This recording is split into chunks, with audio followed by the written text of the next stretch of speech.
இப்போ இந்த இதுல ஜூல்ஸ் லா ஆஃப் ஹீட்டிங்கோட அப்ளிகேஷன்ல ஃபர்ஸ்ட் ஒன் என்ன சொல்றாங்கன்னா மின் சலவை பெட்டி எலக்ட்ரிக் அயன், அடுத்து வந்து எலக்ட்ரிக் பல்பு மின் விளக்கு, அப்புறம் தேர்ட் ஒன் பார்த்தோம் அப்படின்னா எலக்ட்ரிக் டோஸ்டர் அப்படின்னு சொல்லுவாங்க. டோஸ்டர் ஓகேவா, இது இல்லைன்னா ரொட்டி சுடும் மின் அடுப்பு தமிழ்ல. பப்ஸ் இதெல்லாம் பப்ஸ் எல்லாம் சூடு பண்ணுவாங்கல்ல, ரொட்டி சுடும் மின் அடுப்பு, அதை யூஸ் பண்ணலாமா? ஓகே, இது எல்லாமே அதாவது ஹீட் கரண்ட் பாஸ் ஆகுது, அதுல ஹீட் ப்ரொடியூஸ் ஆகுது. ஓகேவா, புரியுதாங்க? Heat produced by the application of current அப்படி கூட சொல்லலாம். ஓகேவா, அடுத்து தேர்ட் என்ன சொல்லலாம் அப்படின்னா, சரி ஃபோர்த் என்ன சொல்லலாம், தேர்ட் வந்து எலக்ட்ரிக் டோஸ்டர் ரொட்டி சுடும் மின் அடுப்பு, இல்ல எலக்ட்ரிக் கெட்டில் சொல்லுவாங்க. எலக்ட்ரிக் கெட்டில்லாம் சுவிட்ச் போட்டா காஃபி வரும்ல, எலக்ட்ரிக் கெட்டில். இது என்ன அப்ளிகேஷன், அப்ளை ஹெட்டிங் மட்டும் எழுதிட்டு application on the basis of Joule's of heating, அது மட்டும் நமக்கு தெரிஞ்சா போதும். அடுத்து ஃபிஃப்த் ஒன் என்ன எழுதலாம் அப்படின்னா எலக்ட்ரிக் ஃபியூஸ், இதுல வேணா எழுதலாம். இப்போ எலக்ட்ரிக் ஃபியூஸ் என்ன மெட்டீரியல் ஃபர்ஸ்ட் பாயிண்ட். செகண்ட் பாயிண்ட்ல ஹை மெல்டிங் பாயிண்ட் இருக்குமா, எலக்ட்ரிக் ஃபியூஸ்ல லோ மெல்டிங் பாயிண்ட் தான் இருக்கும். ஓகேவா, லோ மெல்டிங் பாயிண்ட் இருக்கும். லோ மெல்டிங் பாயிண்ட்னா குறைந்த உருகுநிலை இருக்கும். ஓகேவா, அடுத்து ஹை ரெசிஸ்டன்ஸ் இருக்கும். ஹை ரெசிஸ்டன்ஸ் அப்போ குறைந்த உருகுநிலையில இருக்கும், ஹை ரெசிஸ்டன்ஸ் இருக்கும். ஏன் ஹை ரெசிஸ்டன்ஸ்னா ஃபியூஸ் வந்து அப்படியே பஸ்ட் ஆச்சு அப்படின்னா அங்கே ஹீட் வெப்பம் ப்ரொடியூஸ் ஆகும், அப்படியே எரிஞ்சிருக்கும்ல ஃபியூஸ் போயிடுச்சு அப்படின்னா. இந்த முன்னாடி ஒரு பழங்காலத்தில் பார்த்தோம்னா ஒரு கேரியல் கலட்டுவாங்க பார்த்துருக்கீங்களா, அப்போ அந்த ரெண்டு ஒயர் வந்து ரெண்டு ஒயரை ஜாயிண்ட் ஆயிருக்கும் பார்த்துருக்கீங்களா, ஜாயிண்ட் ஆயிருக்கும். ஃபியூஸ் போயிடுச்சுன்னா என்ன ஆகும், இதை கட் ஆகும். ஃபியூஸ் போச்சுன்னா என்ன ஆகும், கட் ஆகும். கட் ஆகும் போது என்ன ஆகும், அங்கே வந்து அப்படியே புகஞ்சு எரிஞ்சது மாதிரி இருக்கும்ல. அப்போ லோ மெல்டிங் பாயிண்ட் இருந்தால் தான் கட் ஆகும், ஹை ரெசிஸ்டன்ஸ் இருக்கணும். இதாங்க இந்த அப்ளிகேஷன். இந்த 5 பாயிண்டை தான் எழுத போறீங்க. இந்த 5 பாயிண்டா பாதி பாயிண்டா சொல்லிட்டு இப்போ இந்த இதுலயே வந்து இது 6 மார்க் கொஸ்டின். 6 மார்க் கொஸ்டின், அந்த 3 மார்க்குக்கு நீங்க இதை எழுதணும், டெஃபினிஷன் எழுதணும். அடுத்த 3 மார்க்குக்கு தான் வந்து அப்ளிகேஷன் எழுதணும். நீங்க இந்த அப்ளிகேஷனே எக்ஸ்ட்ரா எழுதக்கூடாது. அவங்க கீவேர்டு திருத்துறவங்க கீ வச்சிருப்பாங்க, புரியுதா? இந்த சயின்ஸ்ல சும்மா எக்ஸாம்பிள் எழுதிக்கலாமா இல்லை தேவையில்லையா? நான் ஆன்சர் சொல்லட்டுமா இல்லை வேணாமா? நான் சொல்றேன், ஒரு சில பாயிண்ட்ஸ் எழுதிக்கோங்க. இங்க மெட்டீரியல் கொடுத்தாலும் அதுல என்னென்ன கொஸ்டின் இருக்கும் பார்த்துக்கோங்க. ஓகேவா, சரி எழுதிக்கோங்க பாப்பா. சும்மா என்னென்ன ஹிண்ட்ஸ் மட்டும் சொல்றேன், என்னென்னலாம் இருக்கணும் அப்படிங்கிற சொல்றேன். இல்ல போர் அடிச்சுன்னா எழுத தேவையில்லை. கொஸ்டின் என்ன எழுதிருக்கீங்க, இல்ல கொஸ்டின் மட்டும் சொன்னா போதுமா, நீங்க ஆன்சர் எழுதிப்பீங்களா? இல்ல நீங்க எப்படி எதிர்பார்க்குறீங்கன்னு எனக்கு தெரியல. இப்போ கொஸ்டினே வித் ஆன்சர் சொல்லட்டுமா, இல்ல கொஸ்டின் மட்டும் சொன்னா போதும் நான் ஆன்சர்லாம் நாங்க ரெடி பண்ணிக்கிறோம் சார் அப்படின்னு இருக்கீங்களா? எதுவுமே சொல்ல முடியல சார், வெக்கமா இருக்கு சார். புரியல, கொஸ்டின் மட்டும் போதும்ல. சரி, இப்போ இதுக்கு இது எழுதிடலாம்ல, ஜூல்ஸ் லா ஆஃப் ஹீட்டிங் எல்லாம் எழுதிடலாம்ல. அப்போ என்ன பண்ணுவோம்னா, இங்க பாருங்களேன், ஒரு ஃபார்முலா. சரி, இதான் இப்போ 6 மார்க், ஒரு பேஜ் தராங்கன்னு வச்சுக்கோங்களேன். இங்க 6 மார்க் கொஸ்டினுக்கு எவ்வளவு பேஜ் தராங்க? 6 மார்க் கொஸ்டினுக்கு ஒரு பேஜ் தராங்க. ஃபர்ஸ்ட் கொஸ்டின் இங்க இருக்கும், ஜூல்ஸ் லா ஆஃப் ஹீட்டிங் எழுதியாச்சு. ஃபர்ஸ்ட் ஃபார்முலாவை எழுதி இப்படி கட்டம் போட்டுருங்க, H = I² RT எழுதியாச்சா? அடுத்து இந்த I² RT அப்படிங்கிறத 1 2 3 3 லைன், அவ்வளவுதான், முடிஞ்சு. ஓகேவா, புரியுதா சொல்றது? அதுக்கப்புறம் இதோட அப்ளிகேஷன்ஸ். ஓகே, அப்ளிகேஷன்ஸ் என்னென்ன அப்ளிகேஷன்ஸ் வருதோ அதை எழுதுனா போதும். இந்த அப்ளிகேஷன் தான் சொல்லியிருக்கேன்ல. இப்போ என்னென்ன அப்ளிகேஷன் சொல்லியிருக்கோம், அதாவது electric bulb, electric iron, electric kettle, electric toaster, ரொட்டி சுடும் மின் அடுப்பு, ஓகே, மின் சலவை பெட்டி, மின் இஸ்திரி பெட்டி. இதுக்கு பேர் தமிழ்ல தெரியுதுல, மின் சலவை பெட்டி, இஸ்திரி பெட்டி, எலக்ட்ரிக் அயன். எலக்ட்ரிக் பல்புனா மின் விளக்கு. ஓகே, எலக்ட்ரிக் டோஸ்டர் அப்படின்னா ரொட்டி சுடும் மின் அடுப்பு. ஓகே, அடுத்து வந்து எலக்ட்ரிக் கெட்டில் சொல்லுவாங்களா, எலக்ட்ரிக் கெட்டில் வெந்நீர் கொதிகலன்னு சொல்லுவாங்க. என்ன சொல்லுவாங்க? வெந்நீர் கொதிகலன். அதுக்கடுத்து பார்த்தோன்னா எலக்ட்ரிக் ஃபியூஸ், மின் உருகு இலைன்னு சொல்லுவாங்க. தெரியுமா என்னதுங்க? மின் உருகு இலை. இது எல்லாமே இதோட அப்ளிகேஷன் தான். அப்ளிகேஷனா 1 ஃபர்ஸ்ட், புரியுதா? ஃபாலோ பண்ணலாமா என்ன சொல்றேன்னு? இப்போ இதே வந்து எப்படி சார் இன்னும் அலைன்மெண்ட் கரெக்டா பண்றது அப்படின்னு பார்த்தோம்னா, இந்த நம்பர் போடுறதா டேஷ் விடுறதான்னு நிறைய பேருக்கு இன்னும் டவுட் வரும். என்ன தெரியுமா பண்ணோம்? ஃபர்ஸ்ட் இங்க கொஸ்டின் நம்பர் எழுதியாச்சா? First option A. ஓகேவா, option A, Joule's law of heating. Joule's law of heating எழுதியாச்சா? ஹெட்டிங் எழுதியாச்சு. ஓகேவா, ஹீட்டிங் எழுதியாச்சு, அவ்வளோதான் கோடு. இதுல H = I² RT எழுதியாச்சு. First point. ஓகே, இது இந்த அலைன்மெண்ட்ல இருக்கணும், இது இந்த அலைன்மெண்ட்ல இருக்கணும். இப்படி ஃபர்ஸ்ட் பாயிண்ட் எழுதியாச்சு, செகண்ட் பாயிண்ட் எழுதியாச்சு, தேர்ட் பாயிண்ட் எழுதியாச்சு. அதிகபட்சம் ஒரு 3 பாயிண்ட் கொடுத்துருங்க, அவ்வளவுதான். புரியுதா? அடுத்த alignment B, option B, applications. Applications புரியுதா? அண்டர்லைன். இதுல ஃபர்ஸ்ட் பாயிண்ட் என்ன அப்ளிகேஷன்? ஃபர்ஸ்ட் என்ன? Electric iron. ஓகேவா? Electric iron. இதுல வேணா இந்த பாயிண்ட் கொடுத்துக்கோங்க. ஓகேவா? புரியுதா சொல்றது? இந்த பாயிண்ட் கொடுத்துட்டா இது எலக்ட்ரிக் அயன்ல உள்ள என்ன மெட்டீரியல் யூஸ் பண்றாங்க? Nichrome, nickel chromium. ஓகேவா? நிக்ரோம் சொல்லாமா? NiCHROMe, நிக்ரோம், நிக்கலும் குரோமியம் சேர்ந்தது. இது வந்து ஹை எலக்ட்ரிக்கல் ரெசிஸ்டிவிட்டி இருக்கும், அதனால தான் ஹீட்டை வித்ஸ்டாண்ட் பண்ணுன்னு சொல்லுவாங்க. It has high electrical resistivity. Made up of ஒன்றும் இல்லை, இது ஷார்ட்டா எப்படி எழுதுறது? Made up of nichrome alloy. ஓகேவா? High electrical. இப்போ ரெசிஸ்டிவிட்டிலே வந்து எதுக்கு அதிகமா இருக்கு அப்படின்னா நிக்ரோமுக்கு தான் அதிகமா இருக்கு. 1.5 இருக்கும் × 10⁻⁻6 ஓம் மீட்டர்னு இருக்கும் எலக்ட்ரிக்கல் ரெசிஸ்டிவிட்டி. அது தெரிஞ்சா எழுதணும், தெரியலன்னா விட்டுருங்க. அடுத்து செகண்ட் பாயிண்ட். ஓகேவா? எலக்ட்ரிக் ஃபியூஸ், அதை கூட ஃபர்ஸ்ட் எழுதிக்கோங்க. Electric fuse is made up of tin and lead. என்ன மெட்டீரியல் மேட் பண்றாங்க? டின் அண்ட் லெட் தானே? ஆமாவா இல்லையா? அதாவது ஓகேவா? 37% என்ன இருக்கும், மீதி 63% என்ன இருக்கும்? அப்படியே 10th புக்ல இருக்கும் அது. ஓகேவா? அடுத்து தேர்ட் பாயிண்ட் எலக்ட்ரிக் டோஸ்டர். அப்புறம் நான் ஃபோர்த் பாயிண்ட் எலக்ட்ரிக் கெட்டில். ஓகேவா? அதுக்கப்புறம் ஃபிஃப்த் பாயிண்ட் என்னது? இதுல இன்னொன்று சொல்லி நம்ம எலக்ட்ரிக் அயனா, எலக்ட்ரிக் பல்பு. ஓகேவா? Electric bulb. இதை மட்டும் சொன்னா போதும். புரியுதா? அப்போ ஒரு பேஜ் வந்துருச்சா கிட்டத்தட்ட? அப்போ நீங்க இந்த அலைன்மெண்ட் மட்டும் கரெக்டா பாத்துக்கோங்க. டேஷ் போடாதீங்க, வேணா நம்பர் போட்டுக்கோங்க. ஏபி போடுங்க. மெயின் சப்ஹெட்டிங் வந்து ஏபி போடுங்க. ஓகேவா? இந்த அலைன்மெண்ட் புரியுது? இந்த அலைன்மெண்ட் பண்ணுங்க. அதிகபட்சம் ஒரு லைனுக்குள்ளே ஒரு பாயிண்ட் சுருக்க பாருங்க, ஷார்ட் பண்ணி எழுதுங்க. அப்பதான் உங்களோட வேர்ட்ஸ் கவுண்டிங்கு குறையும், உங்களால ஈஸியாகவும் எழுத முடியும். என்ன சொல்ல வர்றீங்க அப்படிங்கிற ஒரு பாயிண்ட் தெரிஞ்சாலும், டீடைல் பாயிண்ட் தெரிஞ்சாலும் அதை 2 பாயிண்டா மாத்துங்க. ஓகேவா? புரியுதாங்க என்ன சொல்றேன்னு? இப்போ பிசிக்ஸ்ல என்னென்ன கொஸ்டின்ஸ் கேட்குறாங்க அப்படிங்கிறது இன்னும் கொஞ்சம் சொல்லட்டுமா? கொஸ்டின்ஸ் எல்லாம் ஓகே. இப்போ இந்த கொஸ்டின்லாம் ஓகே இல்லை. சப்போஸ் ஏதாவது கொஸ்டின் தெரியல, ஆன்சர் தெரியலன்னா சொல்லுங்க, நான் அதுக்கான ஆன்சர் சொல்றேன். ஓகே, ஃபாலோ பண்ணலாமா? ஓகே தானே? தமிழ் அண்ட் இங்கிலீஷ் ஓகே தானே? நெக்ஸ்ட் எழுதிக்கிறீங்களா? அடுத்த கொஸ்டின் இப்படி கேட்கலாம். State the Newton's law of gravitation. State the Newton's law of gravitation and its application.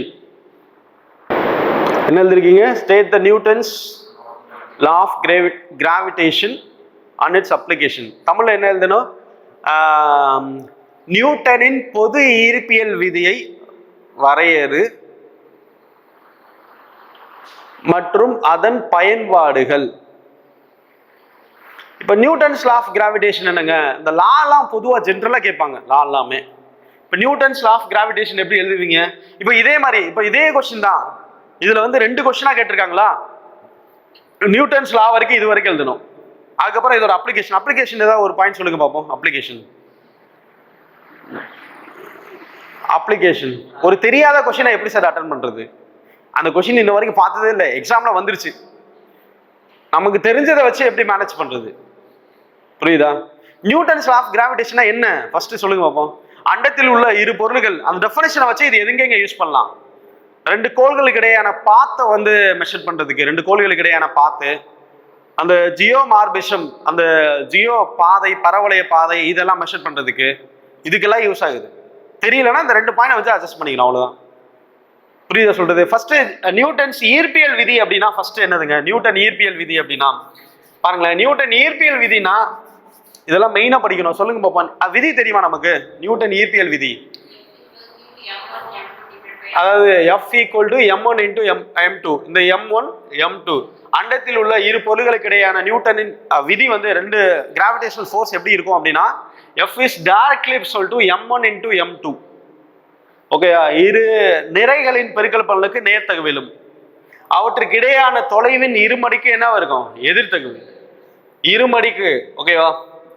Product of mass ஓகேவா, directly proportional to the product of mass and inversely proportional to the square of distance.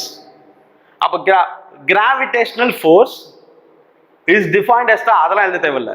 இப்போ நீங்க line எழுதுறீங்கல்ல, ஓகேவா, Newton's gravitational force is defined as the அப்படிலாம் எழுதாதீங்க. ஓகேவா, சும்மா சிம்பிளா இங்க இருந்தே ஆரம்பிங்க. ஓகேவா, ஸ்டேட் தட் அப்படி கூட ஆரம்பிச்சுக்கலாம். ஸ்டேட் தட் ஓகேவா product of mass directly proportional to the product of mass and inversely proportional to the square of distance. ஒன்றரை லைன்ல முடிச்சிடலாமா அது? தமிழ்ல நிறைகளின் பெருக்கல், இதுல இருந்தே ஆரம்பிங்க. நியூட்டனின் பொது ஈர்ப்பியல் விதி என்பது, அதெல்லாம் எழுதாதீங்க. ஓகேவா, புரியுதாங்க சொல்றது? அப்போ எதுல இருந்து ஆரம்பிக்கணும்? டைரக்ட்லி ப்ரொபோஷனல் டு த, அதான் ஹெட்டிங்கே எழுதிருக்கீங்களா கிராவிடேஷனல் ஃபோர்ஸ்னு, அதுதானே இங்க டைரக்ட்லி ப்ரொபோஷனல் டுன்னு வரப்போறோம். இங்க அகைன் கொண்டாந்து நீங்க எழுதாதீங்கன்னு சொல்ல வர, புரியுதா? அப்படின்னா உங்களோட ரிப்பீட்டட் பாயிண்ட்ஸ் எல்லாம் கட் ஆகும், ரிப்பீட்டட் வேர்ட்ஸ் எல்லாம் கட் ஆகும், அதனால எழுதாதீங்கன்னு சொல்ல வர, புரியுதா? Directly proportional to the product of mass and inversely proportional to the square of distance. ஒன்றரை லைன்ல முடிச்சலாமா? புரியுதாங்க? அதுக்கப்புறம் இந்த ஃபார்முலாவா இதுல முடிஞ்சா, சப்போஸ் வேற எதுவும் எழுத முடியல அப்படின்னா M1 M2னா என்னன்னு எழுதுங்க, அவ்வளவுதான். ஓகேவா, இதுல சின்னதா டயக்ராம் போட முடிஞ்சா கூட போட்டுருங்க, அவ்வளவுதான். ஓகே, இதுல F1 F எங்கிட்ட ஆக்ட் ஆகும், இதுல F இந்த சைடு ஆக்ட் ஆகும். இது ரெண்டு கூட ஃபோர்ஸ் தான் கிராவிடேஷனல் ஃபோர்ஸ். ஓகேவா, புரியுதாங்க? அப்புறம் இதோட அப்ளிகேஷன் மட்டும் தெரியலன்னு நான் சொல்றேன், எழுதிக்கிறீங்களா? இது புக்ல தேட முடியாதுன்னு நினைக்கிறேன். எழுதிக்கலாமா இல்லை தேவையில்லையா? ஒரு சில பாயிண்ட்ஸ் மட்டும் சொல்றேன், எழுதிக்கோங்க. ஒரே இல்ல, helps to predict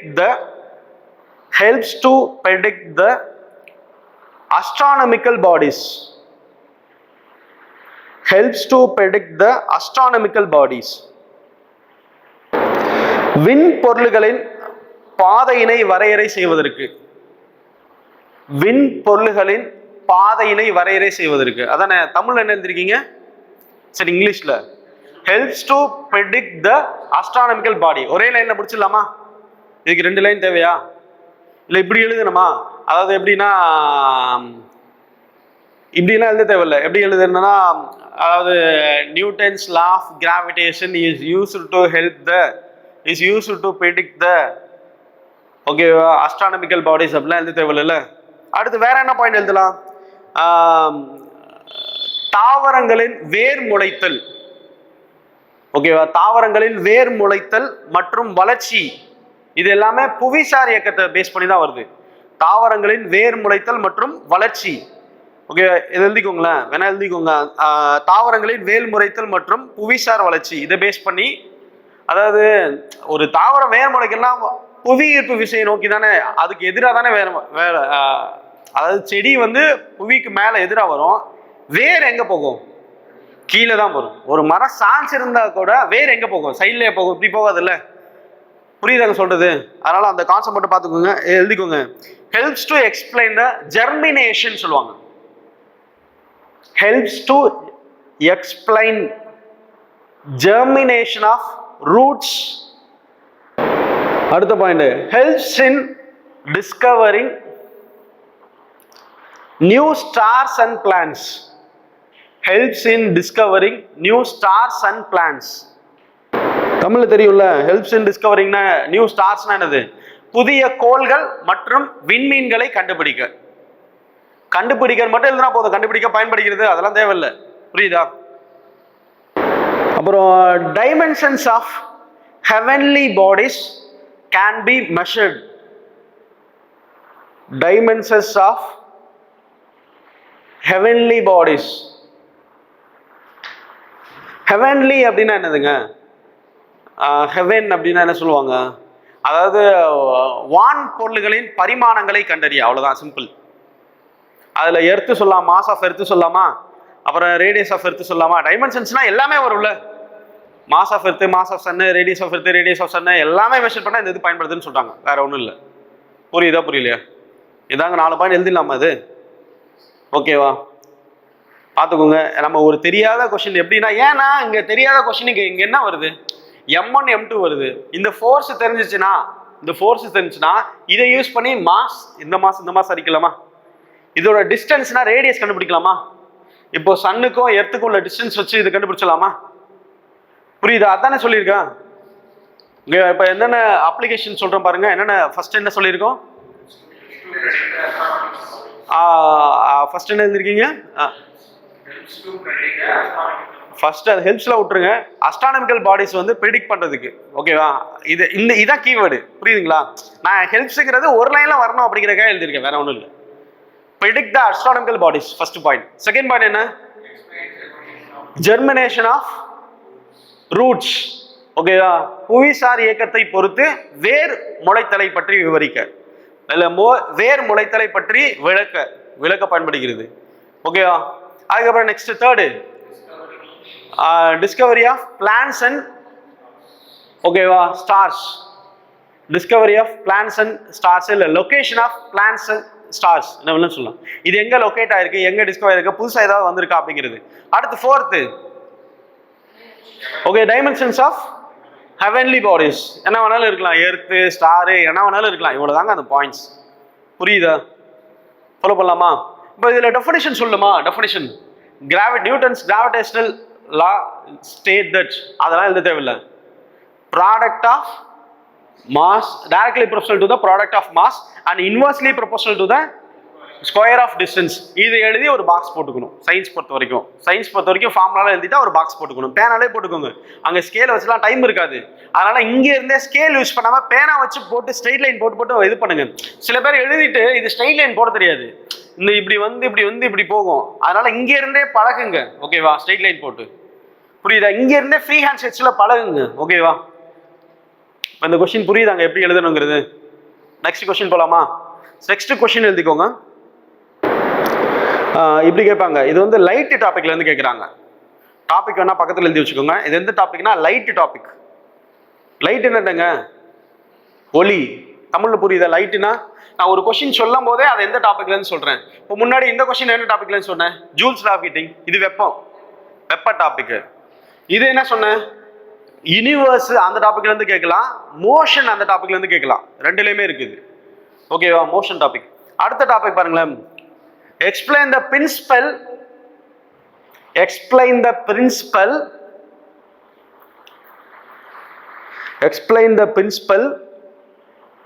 behind the red color appearance of sun. Behind the red color appearance of sun during sunset and sunrise. During sunset and sunrise.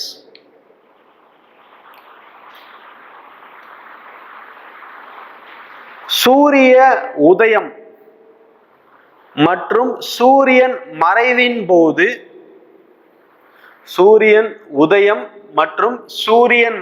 போது, சிறப்பு நேரத்தில் தோன்றுவதற்கான காரணங்கள் சொல்லுங்க சார். ஏன் சார் சிவப்பு நேரத்தில் வருது? இது லைட் டாபிக் சொல்லிட்டேன், சொல்லுங்க மேடம். இது வந்து சிவப்பு நேரத்தில் ஏன் வருது அப்படின்னு சொல்லுங்க.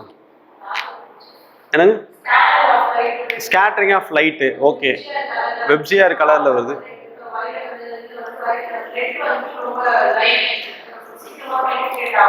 சீக்கிரமா ஊடுருவாகும், பெனிட்ரேட் ஆகும். அப்புறம் வேற என்ன? கரெக்டான பாயிண்ட் யாரும் சொல்லலையே.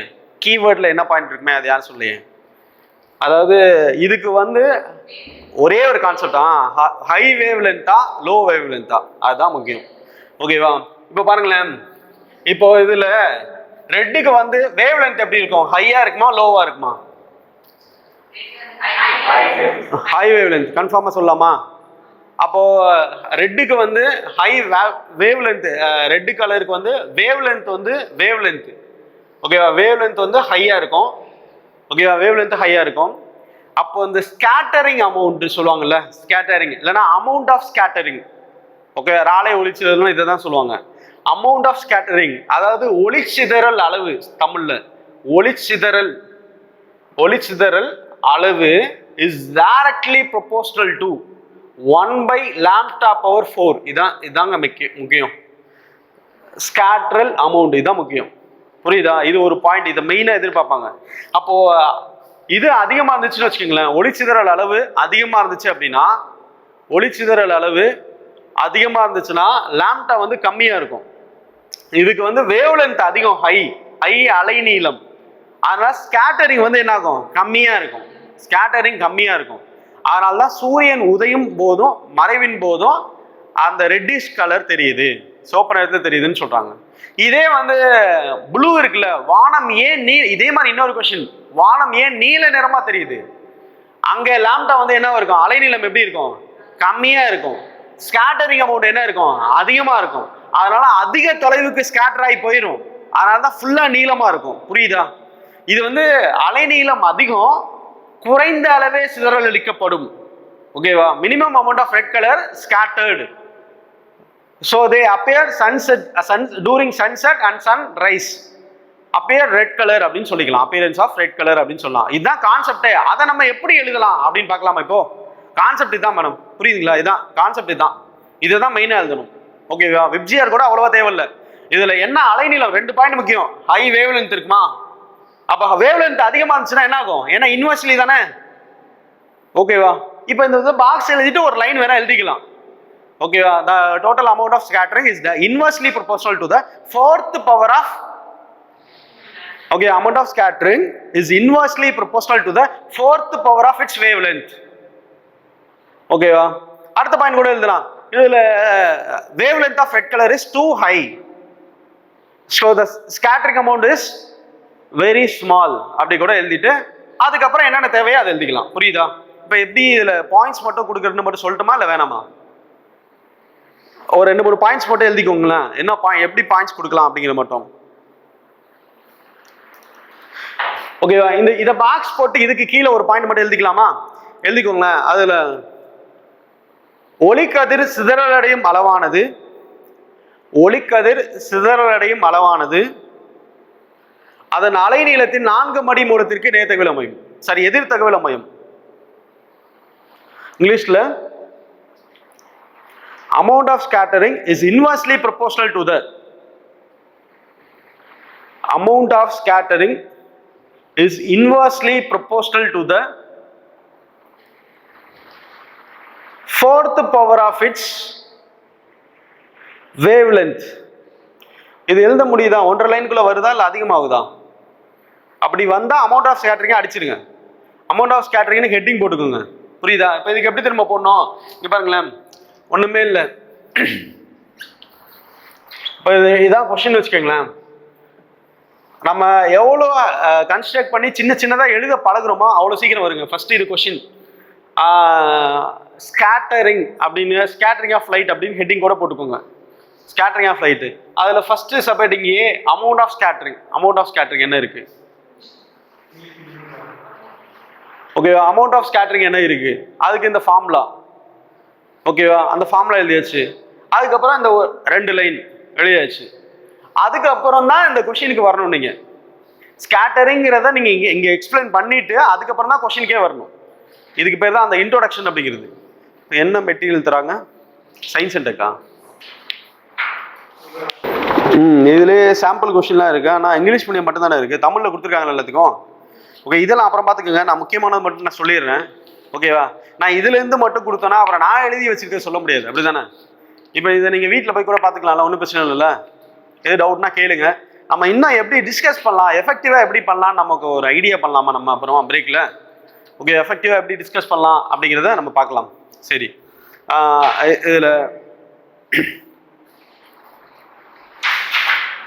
சரி, அடுத்து இதில் எப்படி பண்ணலாம் அப்படிங்கிறத மட்டும் நீங்கள் ஃபாலோ பண்ணுங்கள். இப்போ இதில் பாருங்களேன், இப்போ இந்த கொஸ்டின் என்னங்க ஆக்சுவலாக?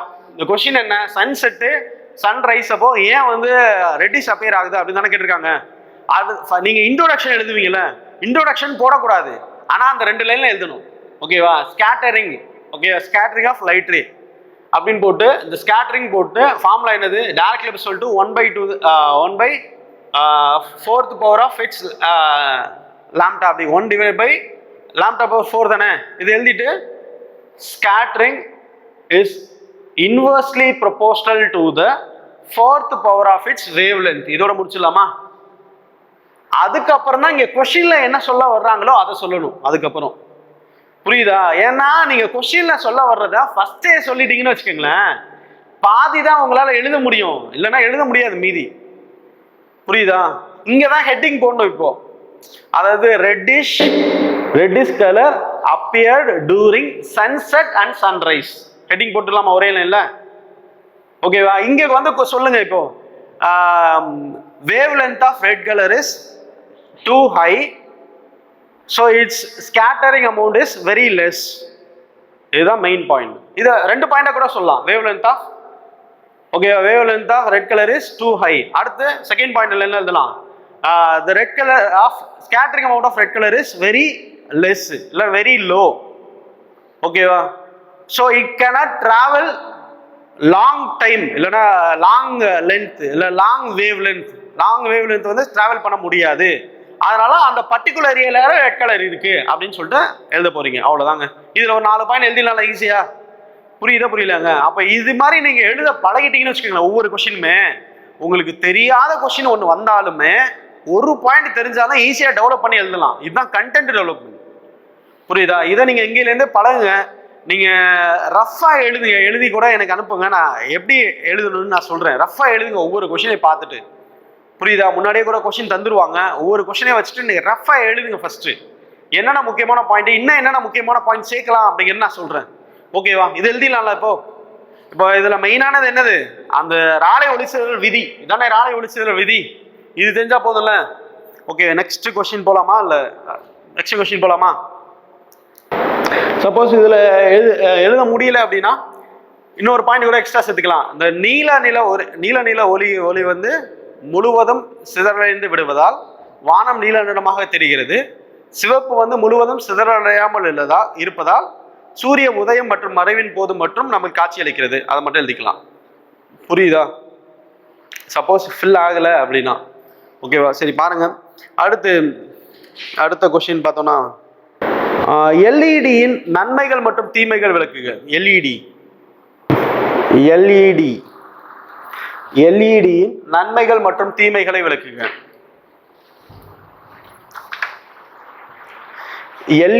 எல்இடினா என்னங்க? State the advantages and disadvantages of disadvantages of LED. எல்இடினா ஃபுல் ஃபார்ம் என்னங்க? Light emitting diode. இதுக்கு என்ன அப்ளிகேஷன் சொல்லலாம்? அட்வான்டேஜஸ் என்ன சொல்லலாம்? சொல்லுங்க சார். லாங் லைஃப் வரும். ஏன் குண்டு பல்ப் லாங் லைஃப் வராதா? இருக்கிறதுலே குண்டு பல்ப் தான் ரொம்ப நாள் வரும். முன்னாடி அந்த காலத்துலலாம் என்ன யூஸ் பண்ணாங்க? முன்னாடி பரவலாக யூஸ் பண்ணப்பட்டது என்னது? நம்ம பொதுவாக அது சொல்றதுக்கு முன்னாடி வேற ஏதாவது பாயிண்ட்ஸ் இருக்கான்னு பாருங்க. எல்இடி லைட் எமிட்டிங் டயோட் வேற ஏதாவது படிச்சிருக்கீங்களா? என்னங்க? சோடியம் இல்ல, அது சோடியம் வேப்பர் லேம்ப்னு சொல்லுவாங்க, அது வேறங்க.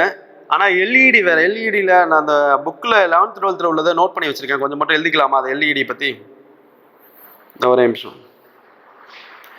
இதெல்லாமே மோஸ்ட்லி நமக்கு கீவேர்டு கொடுக்கறது பார்த்தோம் அப்படின்னா ஸ்கூல் புக்ல இருக்க கண்டென்ட் சேர்த்துப்பாங்க. அதனால இந்த எல்இடி பத்தி எழுதிக்கலாம்.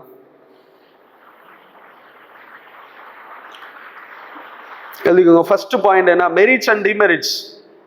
ஓகேவா? இதுல மெரிட்ஸ் பார்த்தோம் அப்படின்னா, இதுல வந்து there is no filament, அந்த இலைகள்லாம் இருக்காது. there is no filament. ஓகேவா? இலைகள் இல்லாததனால், அதாவது இந்த மின் இலைகள்னு சொல்லுவாங்கல்ல, உள்ள மின் இலைகள் இல்லாததனால் அதிக எனர்ஜி, ஓகேவா, அதிக எனர்ஜி தேவைப்படாது அப்படின்னு சொல்லுவாங்க. அதாவது வேஸ்ட் ஆகாதுன்னு சொல்லுவாங்கல்ல. எழுதிக்கோங்க. there is no filaments, there is no loss of energy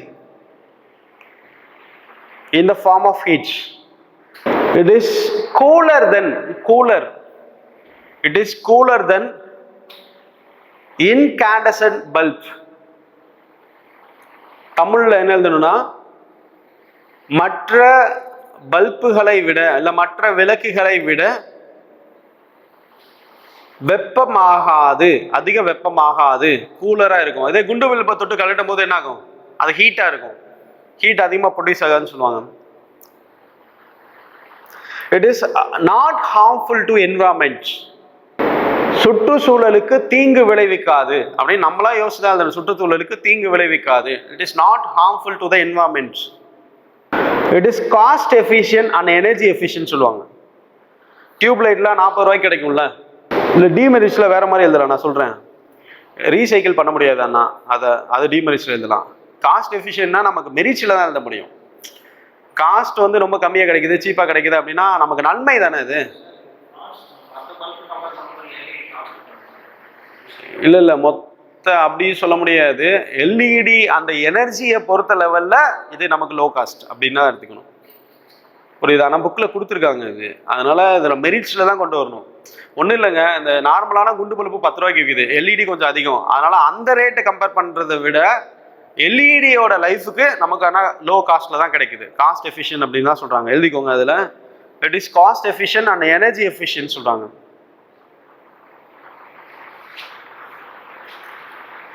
அடுத்த பாயிண்ட் என்ன எழுதுனா, லைஃப் ஸ்பேன் இஸ் மோர், அதிக ஆயுட்காலம் உடையது அப்படி சொல்லலாமா. அப்புறம் மோர் ரிலையபிள், ரிலையபிள்னா என்ன சொல்லலாம், நம்பகத்தன்மை உடையது. ஈஸியா இது ரிலையபிள் அப்படின்னு சொல்லலாம். அதிக நம்பகத்தன்மை உடையது அப்படி கூட எழுதிக்கலாம். மோர் ரிலையபிள் இதெல்லாம் மெரிட்ஸ்ல கொண்டு வரலாம். இப்போ டிமெரிட்ஸ்ல பாருங்களேன், initial cost is high. First நம்ம இது பண்ணும்போது கொஞ்சம் ஹையா இருக்கும் அப்படி சொல்லியிருக்காங்க. Initial cost is high. ஓகேவா? இனிஷியல் காஸ்ட் என்ன எழுதலாம், இன்ஸ்டலேஷன் அமௌண்ட்டு. அதாவது அதை தமிழ்ல எப்படி எழுதுறது, இன்ஸ்டலேஷன் அப்படின்னா அதாவது முதலீடு மட்டும் அப்படி எழுதலாமா, இல்லை அப்படி வராது, சரியான வேர்டு இல்லை, இப்படி எழுதிக்கலாம். ஆரம்ப செலவுகள் அதிகம் அப்படி சிம்பிளா எழுதிக்கலாம். ஆரம்ப செலவுகள் அதிகம், இனிஷியல் காஸ்ட் இஸ் ஹை. மறுசுழற்சி செய்ய முடியாது, ரீசைக்கிள் cannot be done, மறுசுழற்சி செய்ய முடியாது. கதிர்வீச்சை வெளியிடுகிறது, ரேடியோ ஆக்டிவ் சப்ஸ்டன்ஸ் சொல்லுவாங்களா, கதிர்வீச்சை வெளியிடுகிறது. இல்லைன்னா it emits radioactive substances, radioactive rays. அப்புறம் வேற என்ன சொல்லலாம், மற்ற உடல்நல பிரச்சனைகள் ஏதாவது சொல்லலாம். உடல்நல பிரச்சனைகள், இப்போ உடல்நல பிரச்சனைகள்னா ஹியூமன் டிசீஸ். இதனால என்னன்னா நமக்கு மேஜரா எதுவும் நடக்காது. இப்போ எல்இடியை பார்த்துக்கிட்டே இருந்தால், ரொம்ப நேரம் பார்த்துக்கிட்டே இருந்தால் என்ன ஆகும், நம்ம லைட் ரேஸ் வந்து நம்ம எந்த ரேஸாக இருந்தாலும், ஏன்னா ரேடியோ ஆக்டிவ் சப்ஸ்டன்ஸ் எமிட் பண்ணுதா, நம்ம அதை ரொம்ப நேரம் இப்போ மொபைல் ஃபோனே கண்ணில் பார்த்துட்டே இருந்தோம்னு வச்சுக்கோங்களேன். இது என்ன டிஸ்பிளே, இது என்ன டிஸ்பிளேங்க, எல்இடி டிஸ்பிளே தானே. நம்ம இதே நம்ம ரொம்ப நேரம் பார்த்துட்டே இருந்தோம்னா என்ன ஆகும், நமக்கு அது கண்ணோட பவர் வந்து கொஞ்சம் கொஞ்சம் குறையும்ல அப்படி சொல்லலாம். புரியுதுங்களா? அந்த கான்செப்ட்லேயே சொல்லலாம். அதான் இப்போ இதில் அடுத்த பாயிண்ட் எழுதிக்கோங்களேன். அடுத்து என்ன எழுதலாம்னா, ஹெல்த் இஷ்யூஸ் எழுதிக்கலாம். ஹெல்த் இஷ்யூஸ் இங்கிலீஷில், தமிழில் உடல்நல பிரச்சனைகள். அடுத்து டிஸ்அட்வான்டேஜில் over heating can has reduced lamp life. முன்னாடி கூலராக இருக்குன்னு சொன்ன தெரியுமா அட்வான்டேஜஸில், ஆனால் திடீர்னு ஓவர் ஹீட் ப்ரொடியூஸ் ஆச்சு அப்படின்னா திடீர்னு அது லைஃப் போயிடும் அப்படின்னு சொல்லுவாங்க. வேற ஒன்றும் இல்லை. அதிக வெப்பம் விளக்கு ஆயுளை குறைக்கும், அதிக வெப்பம் ஆயுளை குறைக்கும் அப்படின்னு எழுதிக்கலாம். அப்புறம் வோல்டேஜ் சென்சிட்டிவிட்டி, அதுவும் டிஸ்அட்வான்டேஜ்னு சொல்றாங்க. மின்னழுத்த உணர்திறன் அப்படின்னு சொல்லலாம். மின்னழுத்த உணர்திறன் இதெல்லாமே அதுல ஒரு 5 பாயிண்ட், இதுல ஒரு 5 பாயிண்ட் எழுதினாவே நமக்கு பேஜ் ஃபில் ஆயிருங்க. புரியுதாங்க? அது மாதிரி இப்போ காஸ்ட் வைஸாகவும் வந்து மெரிட்ஸ் வைஸாகவும் யூஸ் பண்ணோம், இது டிமெரிட்ஸ் வைஸாகவும் யூஸ் பண்ணலாம். புரியுதா? மற்றதை இப்போ கம்பேர் பண்ணும்போது இதுலேயே இருக்கும், ஆனால் அதான் இனிஷியல் காஸ்ட் மட்டும் கொஞ்சம் ஹையாக இருக்கும். மற்றபடி நம்ம இது பண்ணிட்டோம் அப்படின்னா நம்ம அடுத்து வாங்க தேவையில்லை அப்படிங்கிற மாதிரி இருக்கும். மற்றபடி ஒன்றும் இல்லை. நெக்ஸ்ட் அடுத்த கொஸ்டின் போகலாமா? இதில் புரியுதா ஓரளவு எப்படி எழுதணும் அப்படிங்கிறது?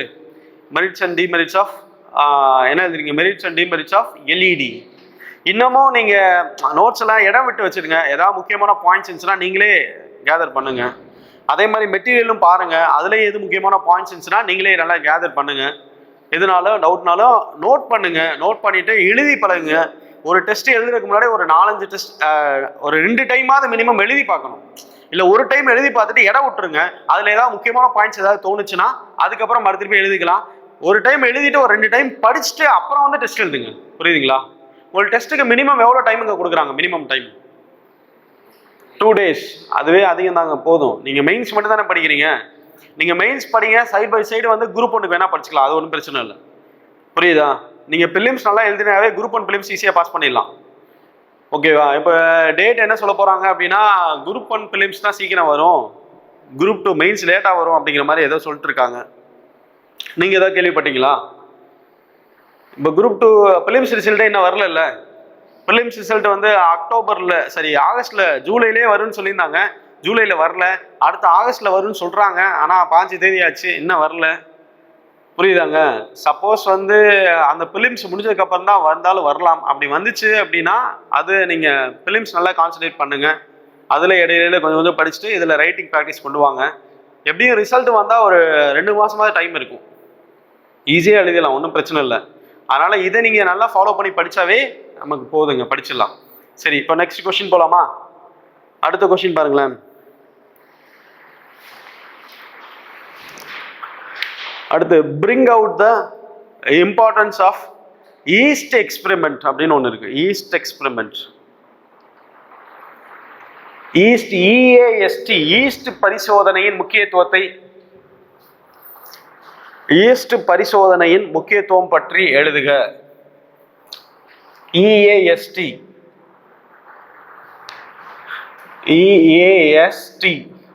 ஈஸ்ட். ஃபர்ஸ்ட் இதுல 2 கொஸ்டின் இருக்கு. ஈஸ்ட்னா என்ன ஃபர்ஸ்ட், அதுக்கப்புறம் இதோட சிக்னிஃபிகன்ஸ்னா என்னன்னு எழுதணும். இதோட சிக்னிஃபிகன்ஸ்னா அந்த முக்கியத்துவம் பத்தி எழுதணும். இதுல ஃபர்ஸ்ட் ஈஸ்ட்னா நமக்கு தெரியுமா? படிச்சிருக்கீங்களா? சொல்லுங்க, படிச்சிருக்கீங்களா ஈஸ்ட் பத்தி? EAST தமிழ்ல அதான் ஈஸ்ட் பரிசோதனை. இதே வேர்டு கொடுத்துருவாங்க, இதான் அப்ரிவேஷன் சொல்லுவாங்கல்ல. ஈஸ்ட் பரிசோதனையின் முக்கியத்துவம் எழுதிக்கலாமா? ஈஸ்ட்னா ஃபர்ஸ்ட் என்ன எழுதிக்கோங்க?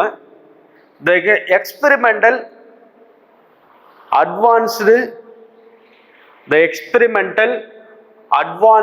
Experimental advanced super conducting tokamak, TOKAMAK, tokamak, the experimental advanced super conducting tokamak. இது வந்து சயின்ஸ்ல கரண்ட் அஃபேர்ஸ் பேஸ் பண்ண கொஸ்டின். புரியுதா? சயின்ஸ்ல கரண்ட் அஃபேர்ஸ் பேஸ் பண்ணுது. தமிழ் எழுதிக்கோங்க, இங்கிலீஷ்ல சொல்றேன். சீனாவின் ஹெபி மாகாணத்தில், இது ஃபர்ஸ்ட் லைன், ஃபர்ஸ்ட் பாயிண்ட். ரெண்டாவது பாயிண்ட், சீனாவின் ஹெபி மாகாணத்தில் அமைக்கப்பட்ட, சீனாவின் ஹெபி அப்படின்னு சொல்லுவாங்க, ஹெபி மாகாணத்தில் அமைக்கப்பட்ட சீன பிளாஸ்மா அறிவியல் ஆராய்ச்சி நிலையத்தில் நடைபெறும், சீன பிளாஸ்மா அறிவியல் ஆராய்ச்சி நிலையத்தில் நடைபெறும் மேம்படுத்தப்பட்ட அணுக்கரு இணைவு பரிசோதனை. மேம்படுத்தப்பட்ட அணுக்கரு இணைவு பரிசோதனை. இங்கிலீஷ்ல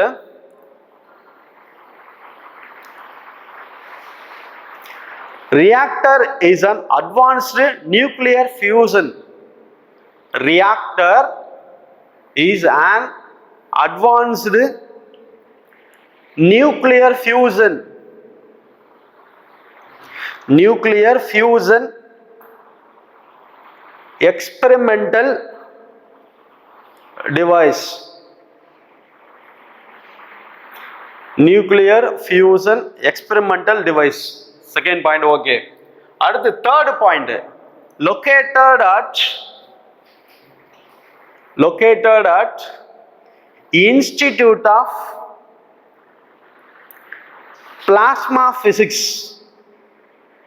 Institute of Plasma Physics of Chinese Academy Science, Institute of Plasma Physics of Chinese சீனன்னு சொல்றாங்களா, அதான் Chinese Academy of Sciences in Hefei, H-E-F-E-I, Hefei, in Hefei, சீனா. சீனா. இது வந்து லொகேஷன் மட்டும் சொல்றாங்க, வேற ஒன்றும் இல்லை. இது வந்து ஷார்ட்டா என்ன சொல்லுவாங்கன்னா ASIPP அப்படின்னு சொல்லுவாங்க. ASIPP அதனால எழுதிருக்கீங்க. Advanced nuclear fusion experimental research device எங்க இருக்கு அப்படின்னு பார்த்தோம்னா, எங்க இருக்குங்க, institute of plasma physics of Chinese academy of sciences அப்படின்னு சொல்றாங்க. Chinese academy of sciences in Hefei அப்படின்னு சொல்றாங்க. அங்க இருக்கக்கூடிய ஒரு அட்வான்ஸ்டு நியூக்ளியர் ஃபியூசன் என்னது, 2 அணுக்கரு இணைவு பரிசோதனை பத்தி சொல்றாங்க.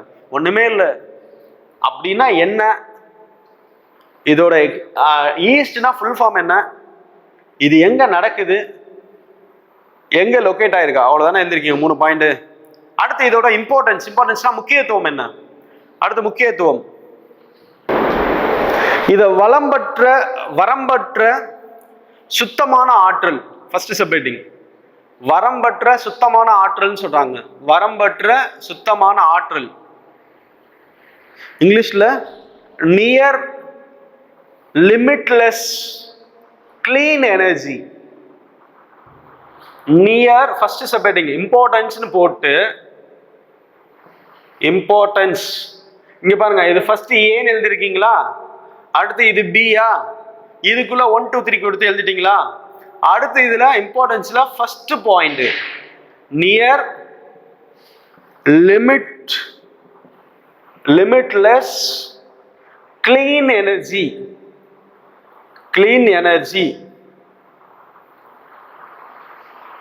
ஓகேவா, நியர் லிமிட்லெஸ் கிளீன் எனர்ஜி. இதுல ஹெட்டிங் கொடுத்துட்டு அதுல சும்மா என்ன பாயிண்ட் வேணுமோ தேவை, அதாவது அணுக்கரு இணைவின் ஆற்றலை பயன்படுத்த, இதுல தமிழ் எதுக்குங்களா, அணுக்கரு இணைவின் ஆற்றலை பயன்படுத்த,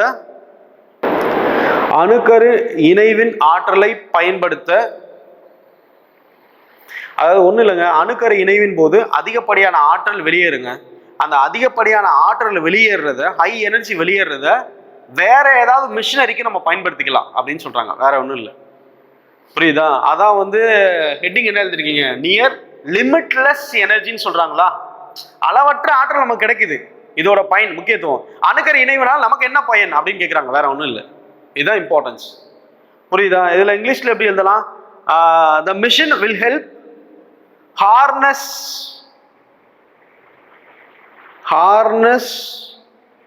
the power of nuclear fusion. ஒண்ணுமே இல்லை, சிம்பிளா இருக்கு. the machine will help harness the power of nuclear fusion. அப்போ ஒண்ணு இல்லை, இந்த நியூக்ளியர் ஃபியூஷனால கிடைக்கக்கூடிய பவர் எல்லாமே, எனர்ஜி எல்லாமே நம்ம மிஷினரிக்கு யூஸ் பண்ணி வேற ஏதாவது அப்ளிகேஷன் பயன்படுத்திக்கலாம், வேற ஒன்றும் இல்லை. ஷார்ட்டா எழுதிருக்கேன், அவ்வளவுதான். புரியலையா? அப்புறம் இந்த நியூக்ளியர் ஃபியூஷன் எங்க நடக்குது, மோஸ்ட்லி எங்க நடக்கும், சூரியன் நடக்கும். ஆனா அது இங்க செயற்கையா இங்க நடத்துறாங்க, வேற ஒன்றும் இல்லை, அவ்வளவுதான். அதான் அந்த ரிசர்ச் லெபார்டரி அப்படின்னு சொல்றாங்க, வேற ஒன்றும் இல்லை. அடுத்த second point, no hazardous material. இதுல second point, no hazardous material. No hazardous material. புரியுதா, நோ ஹசார்டஸ் மெட்டீரியல். தமிழ்ல அபாயகரமான பொருள்கள் இல்லை. இப்போ அபாயகரமான பொருள்கள் என்ன இல்லைன்னு என்ன சொல்லலாம், ஹசார்டஸ் மெட்டீரியல். இப்போ அணுக்கரு பிளவு இருக்குல்ல, அணுக்கரு பிளவுக்கு என்னென்ன யூஸ் பண்றாங்க, நியூக்ளியர் ஃபிஷனுக்கு என்ன யூஸ் பண்றாங்க, ஃபிஷன் இங்கிலீஷ்ல ஃபிஷன், தமிழ்ல அணுக்கரு பிளவுனா என்ன, யுரேனியம், தோரியம், TH, புளுட்டோனியம். இப்போ யுரேனியம் 238 இல்ல 235, இது கூட நியூட்ரான் கொண்டு தாக்கப்படும் போது இது பேரியமும் கிரிப்டானா பிரியுமா, பிளஸ் நியூட்ரான் வருமா, இது எல்லாமே அடுத்தடுத்து அந்த ஹசார்டஸ் மெட்டீரியல்லாம் வருமா, ஆனா அணுக்கரு இணைவுனா என்னது? அணுக்கரு இணைவுனா ரெண்டு சின்ன சின்ன அணு, ஒரு ஹைட்ரஜன் 1H1 பிளஸ் 1H2, அதாவது புரோட்டியமும் டியூட்ரியமும் ரெண்டு சின்ன சின்ன அணுக்கரு மூலக்கூறுகள் இணைந்து ஒரு பெரிய அணுக்கருவா மாறுறது. இதுல புதிய அணுக்கரு எதுவுமே புதிய அணுக்கரு தான் ஃபார்ம் ஆகுது. ஹசார்டஸ் மெட்டீரியல் எதுவுமே இல்ல, ரேடியோ ஆக்டிவ் மெட்டீரியல் எதுவுமே இல்ல, அதனால எந்த விளைவுகளையும் ஏற்படுத்துவதில்லைன்னு சொல்றாங்க. புரியுதா புரியலையா? இது பெரிய அணுக்கரு பிளவுபட்டு என்ன ஆகுது, சின்ன அணுக்கரா மாறுது. அதனால இங்க ரேடியோ ஆக்டிவ் சப்ஸ்டன்ஸ் எல்லாம் வருது, நிறைய எமிட் பண்ணுது, ஹசார்டஸ் மெட்டீரியல் எமிட் பண்ணுதுன்னு சொல்றாங்க. ஆனா இங்க ஹசார்டஸ் மெட்டீரியல் இல்லைன்னு சொல்றாங்க. புரியுதா? இப்ப ஹெட்டிங் கொடுத்தாச்சு, நோ ஹசார்டஸ் மெட்டீரியல்னு கொடுத்தாச்சு, அபாயகரமான பொருட்கள் இல்லைன்னு. அதுல என்ன எப்படி பாயிண்ட் எழுதிக்கலாம்? எப்படி பாயிண்ட் எழுதிக்கலாம்னா, அணுக்கரு பிளவு போன்று புதைபடிவ எரிபொருள்கள் பயன்படுத்துவதில்லை, அதனாலதான் ஹசார்டஸ் மெட்டீரியல் இல்லை. ஒரே பாயிண்ட், அணுக்கரு பிளவு போன்று புதை வடிவ எரிபொருள்கள் பயன்படுத்துவதில்லை. புரியுதுங்களா? Okay, this process requires no fossil fuels.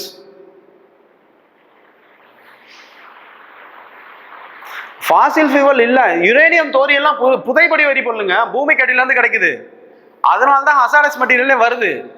புரியுதா? இங்க டைரக்டா புதைபடி எரிபொருள்லாம் பயன்படுத்தல, டைரக்டா என்ன பயன்படுத்துறாங்க, ஹைட்ரஜனை பயன்படுத்துறாங்க. இந்த பாயிண்ட் புரியுதாங்க என்ன சொல்றேன்னு, ஏன் ஹசார்டஸ் இல்லைன்னு சொல்றாங்கன்னு. அப்புறம் லெஸ் டிசாஸ்டர், மூணாவது point, less disaster. Less disaster தமிழ்ல என்ன எழுதலாம்? குறைவான பேரழிவு. குறைவான பேரழிவு. புரியுது அந்த கொஸ்டின் இப்ப எப்படி எழுதணும்னு தெரியுதா? இது பாதி, அடுத்து 3 பாயிண்ட் பாதி வந்துருச்சு பாத்தீங்களா? ஒரு பக்கம் எழுதிடலாமா? அது குறைவான பேரழிவு ஹெட்டிங், அதுல ஒரே பாயிண்ட் எழுதணும், அவ்வளவுதான். புரியுதா? நீங்க இங்க ஹெட்டிங் எழுதிட்டு இங்க இருந்தாலும் ஆரம்பிக்காதீங்க, இங்க ஆரம்பிங்க, இதுக்கு நேரா அங்க, இதுக்கு நேரா இதுக்கு நேரா இதுக்கு நேரா இதுக்கு நேரா, நம்பரே பொறுத்தல, ஒவ்வொரு பாயிண்ட் மட்டும் எழுதினா போதும். குறைவான பேரழிவுல என்ன எழுதலாம்? குறைவான பேரழிவுனா எல்லா இயற்பியலாளர்களும் இல்ல ரிசர்ச்சாளர்களும் பேரழிவுலாம் இல்லை அப்படின்னு சொல்லியிருக்காங்க. என்ன பேரழிவு இல்லைன்னு சொல்லலை, வேற எதுவுமே இல்லை. அதனால குறைவான பேரழிவு மட்டும் எழுதினா கூட போதும் இதுக்கு. ஓகேவா? புரியுதாங்க? இயற்பியலாளர்கள் அனைவரும் குறைவான பேரழிவு உள்ளனர் என்று கருதுகின்றனர் அப்படிங்கிறது நமக்கு புரிஞ்சுக்கிறது. ஆனா அங்க எழுத தேவையில்லை, நம்ம தான் இவ்வளவு பாயிண்ட் கொடுத்துருக்கோம்ல. புரியுதாங்க? லெஸ் டிசாஸ்டர் இதுல எப்படி வேணா, physicists also claim that there is fearless risk of an environmental disaster அப்படின்னு சொல்றாங்க. ஆனா அதெல்லாம் நமக்கு தேவையில்லை. புரியுதா? புரியுதாங்க? இங்கேயே சொல்லிட்டோம்ல, நோ லெஸ் டிசாஸ்டர் அப்படின்னா இங்க அகைன் நோ டிசாஸ்டர் லெஸ் டிசாஸ்டர்னு இவங்க சொல்றாங்க அப்படிங்கிறது எழுதணுமா? தேவையில்லை. புரியுதா? ஒரு பாயிண்ட் எடுத்துட்டோம்னா இதான், இது பிசிக்ஸ்ல கரண்ட் அஃபேர்ஸ் பேஸ் பண்ண கொஸ்டின். ஓகேவா?